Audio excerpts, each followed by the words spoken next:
Okay, class, we're back talking about osmotic pressure of the blood. Osmotic pressure of the blood. So we're back to that again. All right. So what we're looking at then, let's go over here. Diffusion, we said, is the net movement of substance from a high to a low. We've already talked about that. You can read that. Osmosis is a special type of diffusion. You can read that. Okay. Osmotic pressure is the pressure exerted by allowing movable particles.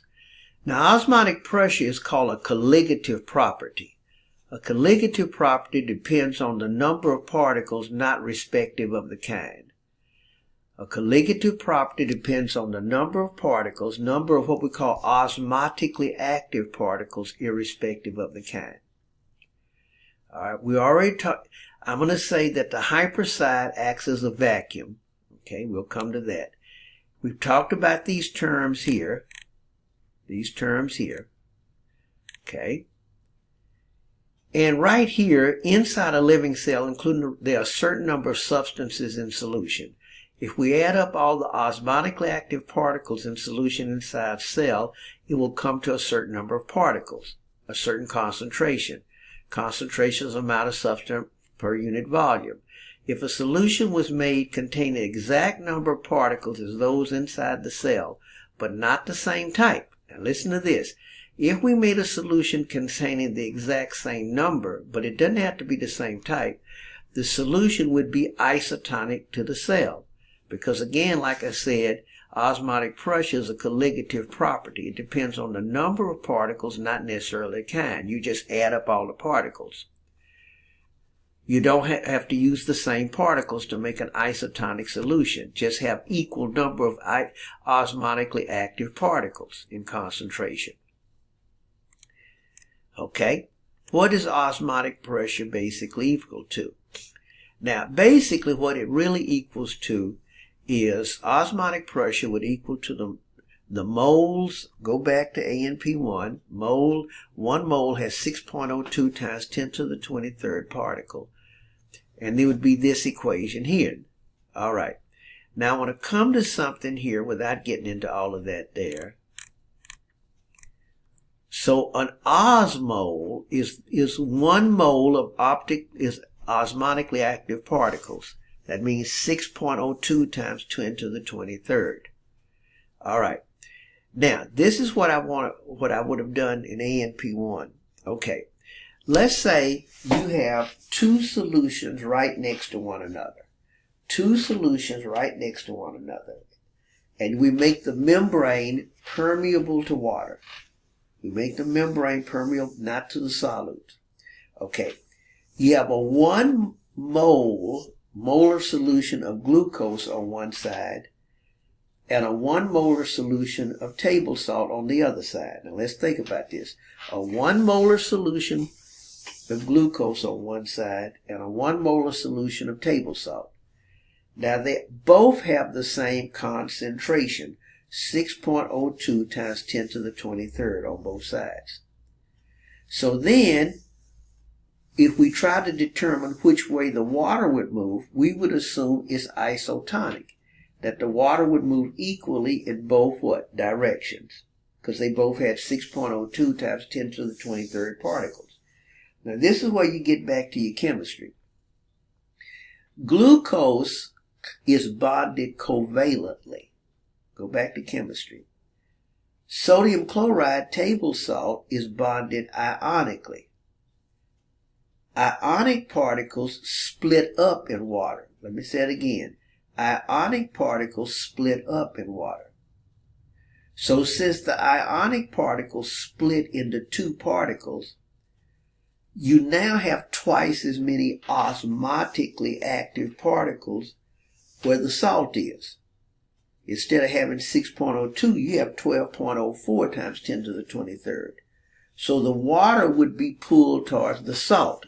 Now that's what I want you to kind of study here.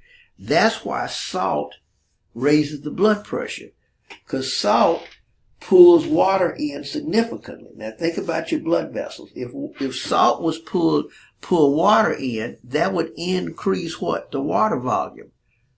Remember how we calculated mean arterial pressure? It had to do with volume also. So that's where this comes in for you to look at. That's where this comes in for you to look at. All right. Now, when we come to blood osmolality, the major contributors to are sodium, salts, and glucose.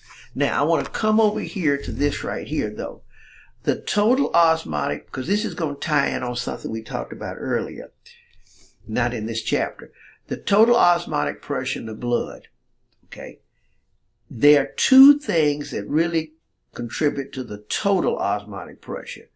One of these things in red, your electrolytes and other substances like glucose, blood urea, nitrogen, and others. Okay, that's one thing. But then the other thing, remember we kept saying the plasma proteins because they were trapped. So you got to be osmotically active, you have to trap. Remember, if everything can move, it's diffusion. So the plasma proteins contribute to osmotic pressure also. Their contribution is called oncotic pressure, or some will call it colloidal osmotic pressure. So the two things that's going to contribute is this and this. Now, the electrolyte and so forth contribution, you can get an idea from this formula here. And that is, this is kind of our little clinical formula. 2 times whatever your sodium value is in the blood plus glucose level divided by 18 plus something called BUN divided by 2.8. Now I'm just showing you this. This is a little bit above you. I'm just showing you this since y'all are going clinical. So in other words, if you had a reduction, remember most of the plasma proteins were made by the liver. So if you had a reduction in the plasma proteins, then you wouldn't have as much sucking power. That's why when we mentioned before, if you had less plasma proteins, you could get edema. Remember, if you had less plasma proteins, you didn't have enough because you wouldn't suck the water back in. Remember Starling's law of the capillaries. Starling's law of the capillaries. So I wanted to bring up what contributes to this osmotic pressure. All right. So let's go a little step further here then with this here. Let's see if I can find something here. I know what I want. Okay. So we come back to this right here. The blood osmotic pressure significance. The osmotic pressure of the blood is between 270 and 300 milliosmolars. The body is mainly water. But it's not being measured directly.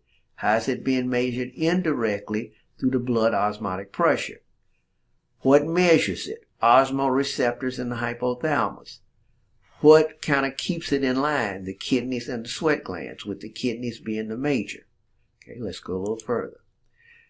Osmotic pressure involves solutions. We've been talking about that. Solutions have a solvent and a solute. The higher the concentration of the solute, the higher the osmotic pressure. Been talking about that. The comparisons of one solution to another can be represented by these terms here, hyperosmotic, iso, and so forth, hypertonic. Hypertonicity has to do with containers that can stretch like cells. My little buzzword that'll help you remember. The hyper side always acts as a vacuum for water. The hyperosmotic side or hypertonic side pulls from the hypo. If you keep that in mind, you'll know it. Because the hyper side has more solute and less water. That's the reason. The hyper side, to see the hyper word is referring to solute now. The hyper part is hyper, iso, and hypo referring to the solute. Hyper having more solute. Okay? So we go a little further. The mechanism how the kidneys control osmotic pressure is through concentration and dilution of the urine, which is our next subject when we get back to kidney. If the blood osmotic pressure is high, as measured by the osmoreceptors in the hypothalamus, then ADH, antidiuretic hormone, which has been mentioned before, from the posterior is secreted causing aquaporins 2 to be put in the collecting duct. We're going to come to that. Remember, that's part of the kidney.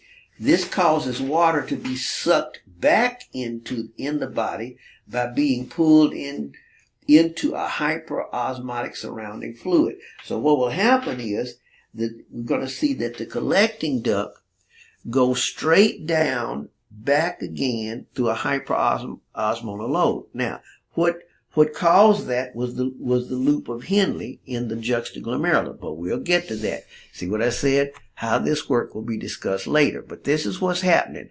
So we're going to be hitting that aquaporins 2 and collecting duct. But let's go a little further in this thing. We already talked, I gave you this right here, the major contributors to plasma osmolality as far as the electrolytes and other substances are these. Then I go to the last one here. Problem with the body determining water content. How it does it. Since the body indirectly measures water content through osmotic pressure, the body can be fooled sometimes. Let's say you have the right water content, but you start eating lots and lots and lots of table salt. Now remember what table salt, sodium chloride, does. It splits up. It's ionically bonded. So it contributes twice the osmotic pressure, let's say, of glucose. So you eat all this table salt and it starts increasing the blood osmotic pressure. The body is not going to check on the salt. What it's going to think about is the water. So it's going to say, osmotic pressure is high, must be not enough water.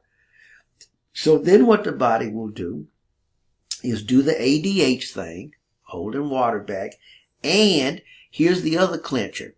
Let me bring this up. The osmoreceptors in the hypothalamus are in an area which can send a signal to the posterior pituitary. Okay, we'll start with that. That's how the posterior pituitary knows to send the ADH out. But the other thing close by the osmoreceptors is the thirst center. So what they will do is send a signal to the thirst center, and you'll get thirsty to bring more water in. But you already had enough water. So now you're starting to get a lot more water. And you become in volume overload, and it may raise your blood pressure. All right, we'll close right here.